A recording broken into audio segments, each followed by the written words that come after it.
Missionary Salvador Paredes po. At your ambassador to Spain, reaching the Jews and the Gentiles with the gospel of Jesus Christ. Narito po ako ngayon sa Mallorca. Isang island po ito sa Spain at na kung saan ay napaka-civilized ng mga tao. At na kung saan ay ang dami pong tao dito. No? And we praise the Lord for the accommodation of one pastor here, and thank God. Now, pagbulay-bulayan po natin ngayon at for our welfare, para sa ating kapakanan. Ang Panginoon po ay may mga bagay na ginawa at sa ating buhay para sa ating kapakanan. Unang bagay po ay na dapat natin pagbulay-bulayan is yung that God sacrificed the Jewish people for our benefit or for our welfare. Na kung saan ay binanggit po ng salita ng Panginoon. Ang sabi po, I say then, have they stumbled that they should fall? God forbid. But rather through their fall, salvation is come unto the Gentiles. Ibig sabihin mga kapatid, that God sacrificed the Jewish people for our benefit. At kumbaga sila po ay pinabayaan ng Panginoon. They were set aside by the Lord na kung saan for our benefits bilang mga mananampalataya. Isipin nyo na lang na para tayong mga Gentile ay maligtas, merong pinabayaan ng Panginoon. At na matalikod, na sila po bumagsak. Pero ang sabi, but rather through their fall, salvation is come unto the Gentiles. So, salamat sa Panginoon for all the blessings na na-enjoy natin ang kaligtasan na ibigay ng Panginoon sa ating lahat.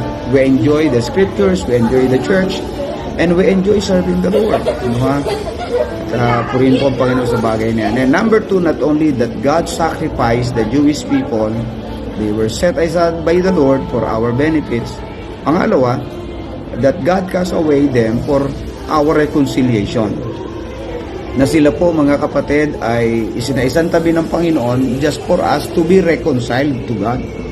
At sabi po ng salita ng Panginoon, sabi po dito sa verse 12, now if the fall of them be the riches of the world and the diminishing of them the riches of the Gentiles, how much more their fullness. At na kung saan ay sinasabi po ng salita ng Panginoon. Tingnan nyo sa verse 15. For if the casting away of them be the reconciling of the world, what shall the receiving of them be but life from the dead? So dito ngayon mga kapatid ay makikita natin na ang bayan ng Panginoon, minamahal niya, apple of the eye ng Panginoon, na kung saan chosen people, na that God loves them with an everlasting love. But in spite of all those things na inibig sila ng Panginoon, ay they were cast away mga kapatid. They were set aside by the Lord for us to be reconciled to God.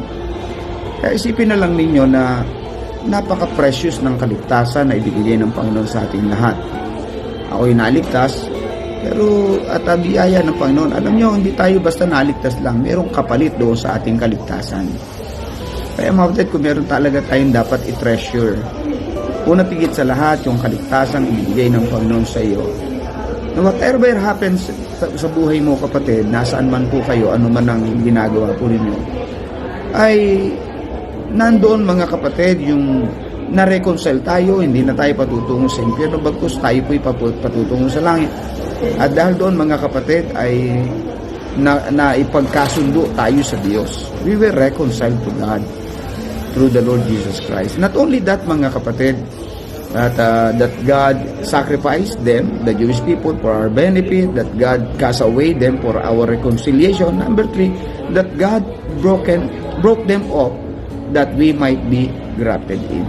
Ibig sabihin, at na sila po'y kumbaga sa puno, pinutol sila upang tayo maidugtong sa biyaya ng kaligtasan ng Panginoon. Kaya po mga kapatid, ito po yung mga bagay na dapat natin iniisip na sinasabi ng Panginoon. At ang sabi po ng 1 Peter 3:18, that Jesus Christ, the just suffered for us, that he might reconcile us to God. That he might bring us to God, actually, yun po ang sabi. Ang ibig sabihin, ay tayo po nakaranas na nag-enjoy ng kaligtasan, ng paglilingkod sa Panginoon. Nag-impart tayo ng knowledge sa Panginoon about sa mga bata na tinuturuan po natin. Ini-impart natin ang kaligtasan, ini-impart natin ang Diyos. And mga kapatid, there is really a blessing sa pagiging lingkod ng Panginoon. Kaya po, let's keep on lamang mga kapatid. Kaya meron tayong tungkulin ngayon. Now that we are saved, now that we are reconciled, now that we are have a benefit, now that we are grafted in, we will see, brethren in the Lord, na meron tayong tungkulin, and that is to pray for the salvation of the Jewish people and also to support those missionaries working not only into the Gentiles but also sa mga Jewish missions, and always pray for them, lalo na ngayon may mga giyera na pinagdaraanan ng mga bayan ng Panginoon. Let's keep on, let's continue. At kaya po mga kapatid ay may biyayang Panginoon sa atin. Ang sabi ng Panginoon, be strong therefore in the Lord, and let not your hands be weak, for your work shall be rewarded.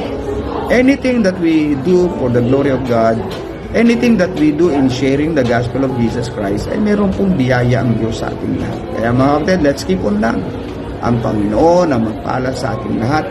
Hindi sayang ang mga ginagawa natin for the glory of God. Amen? Let us pray. Amang banal, kami po'y lumalapit at tulungan mo po kami at kami po'y patnubayan mo at hawakan mo po kaming lahat, mga mananampalataya nandun po sa Pilipinas. At ako po na narito sa Mallorca, Spain. Pupunta po ako ng Santa Cruz, Tenerife. Kayo po gumawa at mag-ingat sa aking Panginoon. Tulungan mo nga po ang aking pamilya na nando sa Pilipinas, si Mulin, si Galilea at si Cana, at maging ang mga churches at mga kapatiran, ang mga mananampalataya, mga pastors. Please, Lord, guide them and touch their lives, O Lord. And we pray, dear God, that you please always encourage us, give us always strength, and hawakan mo kami, Lord. Thank you for all the blessings that you have done in our lives. Thank you for the blessings that we really enjoy while we are serving you. Thank you so much, Lord. In Jesus' name we pray. Amen and amen. God bless us all, mga kapatid. Magpalain po kayo ng Diyos.